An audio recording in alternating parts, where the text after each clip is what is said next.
નમસ્કાર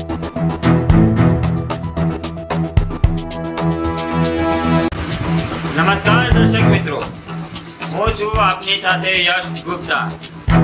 આપ જોઈ રહ્યા છો પ્રકોપ ન્યૂઝ. નમસ્કાર દર્શકો, આપ સૌનું સ્વાગત છે પ્રકોપ ન્યૂઝમાં અને હું છું ભરત ગુપ્તા. આજના મુખ્ય સમાચાર પર નજર કરીએ. રેશન કાર્ડ, આધાર કાર્ડ, KYC ને લઈને લોકો ત્રાહીમાં. મહેસાણાના મામલતદાર કચેરીએ રેશન કાર્ડ અને આધાર કાર્ડના KYC માટે લોકોની લાંબી કતારો લાગી છે. લોકો સવારે 9 વાગ્યાથી લાઇનમાં ઊભા છે, પરંતુ સર્વર ડાઉન હોવાના કારણે દિવસોથી કોઈ કામ થઈ રહ્યું નથી.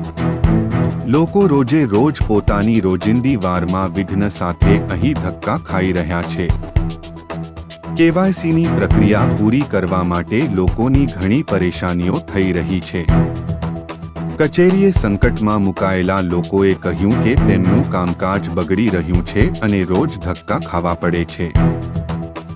શું સરકાર આ સમસ્યાનો કોઈ ઉકેલ લાવી શકશે? આ પ્રશ્ને લોકોના જીવ તગલાવા લાગે છે. આજ માટે આટલું જ. વધુ અપડેટ્સ માટે જોડાયેલા રહો પ્રકોપ ન્યૂઝ સાથે.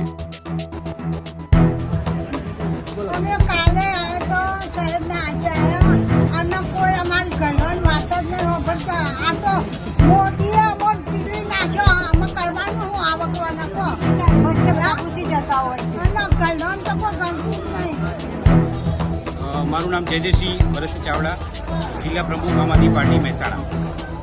આજ રોજ અહીંયા મામલતદાર ઓફિસે જ્યારે આવ્યા છીએ ત્યારે ખૂબ જ દુઃખની વાત છે કે અહીંયા આપ જોઈ શકો છો કે કેટલી મોટી લાઇનમાં લોકો અહીંયા ઊભા રહ્યા છે. બાળકો છે, વૃદ્ધો છે, મહિલાઓ છે, અશક્ત છે. આમ છતાંય અહીંયા કનેક્ટિવિટીના નામે, સર્વર ડાઉન છે એના નામે અહીંયા લોકો ધક્કા ખાઈ રહ્યા છે. કલાકો એક કામ કરવા માટે કલાકો અહીંયા એમની રાહ જોવી પડે છે. એ ખૂબ જ દુઃખદ છે. તો એ સંબંધે અહીંયા મામલતદાર ઓફિસે અહીંયા મુલાકાત લીધી, મામલતદાર સાહેબને મળ્યા છીએ. એમને પણ નિસહાય થઈ ગયા હોય કે સરકારી સિસ્ટમ સામે એ રીતે જ કામ કરી રહ્યા છે.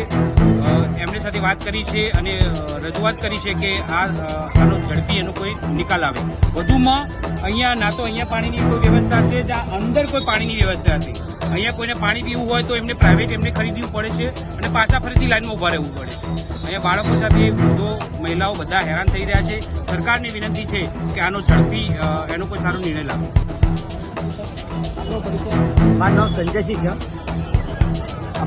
આ જે બધી લાઈનો જે છે એ વિદ્યાર્થીઓની જે શિષ્યવૃત્તિ સરકાર દ્વારા મળે છે એના માટે આજે વિદ્યાર્થીઓ બધા લાઇનમાં લાગેલા છે, વૃદ્ધો લાગેલા છે, બધા મહેસાણા શહેરની જનતા લાઇનમાં લાગેલી છે.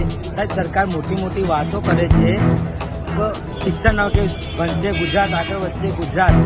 તો નાના નાના ભૂલકાઓ જો લાઇનમાં લાગતા હોય તો ત્યાંથી અને એમના 10 દિવસ પછી પરીક્ષા પણ આવે છે. તો એના ભણવાનો સમય હોય, એમનો વાંચવાનો સમય હોય તે અત્યારે લાઇનમાં લાગે છે. અને પાણીની વ્યવસ્થા અંદર પણ નથી, બહાર પણ નથી. એ તરસ્યામાં ચક્કર બક્કર આવે ને માનસિક રીતે ત્રસ્ત થઈ જાય છે. અને સરકારે જો સદસ્યતા અભિયાન ઘેર ઘેર જઈને કરી શકતી હોય, વિદ્યાર્થીઓને સદસ્યતા લેતી હોય, દવાખાને જતા હોય એમને સદસ્યતા બનાવતી હોય તો રેશન કાર્ડનું KYC પણ ઘેર બેઠા થઈ શકે છે. મામલતદાર સાહેબ જોડે વાત થઈ, પ્રાંત સાહેબ જોડે વાત થઈ, એમને કીધું કે મોબાઈલમાં થાય છે તો સરકાર જાગૃતિ કેમ લાવતી નથી? તો સદસ્યતા પણ ઘેર ઘેર કરી શકે તો વિદ્યાર્થીઓનું KYC કેમ નહીં? કેમ આજે લાઇનમાં લગાવવા પડે છે?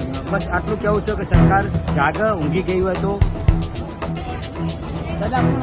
ચંદ્રકાંતભાઈ પંચાલ છું, વિસનગરનો છું, પણ અહીંયા રહું છું.